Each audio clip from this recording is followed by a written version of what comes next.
Hello, everyone. It's Allison in Toronto, and I'm going to provide you a tour of my Choose Your Own Adventure assignment. So, what I did was I decided to do a literature review of competency based medical education and learning analytics to see if there were any trends and best practices happening that had been emerging through the literature. So, to provide you with a little bit of context, I work at the University of Toronto in postgraduate medical education, and we've recently moved towards a competency based medical education curriculum, which has been constructed and implemented by the Royal College of Physicians and Surgeons, who is our accrediting body here in Canada. So, all of the universities across Canada are moving towards this curriculum. And so, what that means is that rather than having residents go on a rotation and receiving a summative assessment at the end of their rotation, they're receiving multiple formative assessments throughout their rotation. So sometimes on a daily basis, which creates multiple tons and tons of data points. And so a resident now needs to achieve a certain amount of these assessments in order to be deemed competent and move to the next stage of their residency education. So this means that because we have all these data points and we need to make decisions about how the learner is doing, we need to be able to visualize that information in a meaningful way and provide it to those individuals who are making decisions about a learner's progress through competency-based medical education. So, and this is happening not just in Canada, but it's also happening in the States and in the UK, and I believe in the Netherlands. There's a whole bunch of different countries that have a competency-based model. So I was really hoping that there would be some evidence and some best practices that I could begin to distill. But, well, I'll show you. So I searched 3 databases, and I looked at PubMed first, which is a medical database, and also has some information in there as well about medical education. So I used a search string of medical education and postgraduate and learner analytics, or learning analytics and competency based, and I used that search string so for PubMed, and I also use Summons, which is a database that pulls from other databases. So lots of information coming into this one particular database. And I also used ERIC, which is an education database. So I used all 3 of those databases and I retrieved 17 articles. One of those articles was a duplicate article, so I removed it, so that was a total of 16 unique articles. And I started looking through them, and I was actually surprised to find that a lot of those articles didn't actually have anything related to medical education in them. There was a duplicate article. Yeah, some of them were automatically weeded out because they were really old textbooks from like the 1970s, which don't have a lot to do with competency-based medical education since it's such a new concept.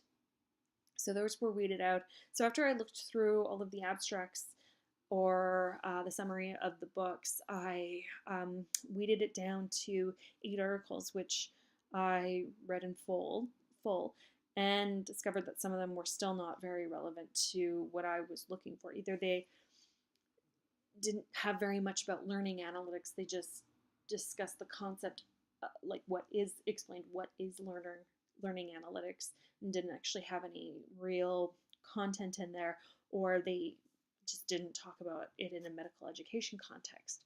So a lot of those were weeded out, and I ended up with 4 articles that provided information about learning analytics, competency-based medical and competency-based medical education. So not a lot out there. I was very surprised about that, and what I found was that there was actually not a lot of overlap between these articles.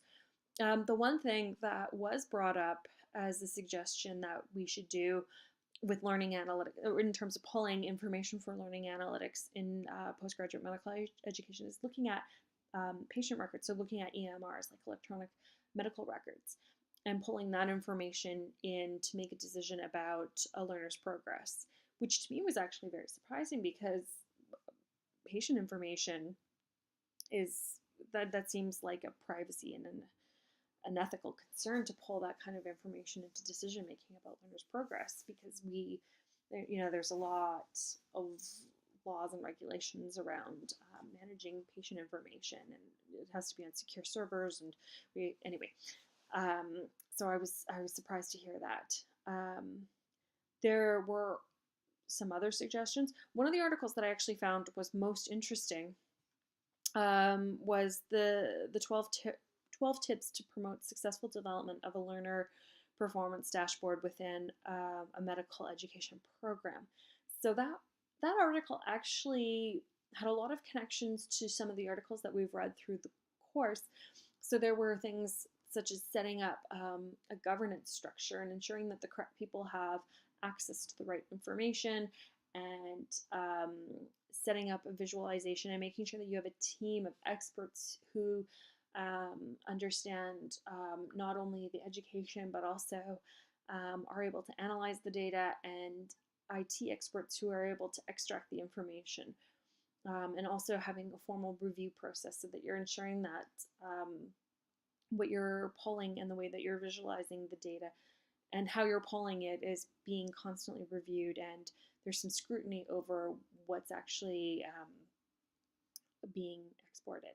So I thought that was really interesting.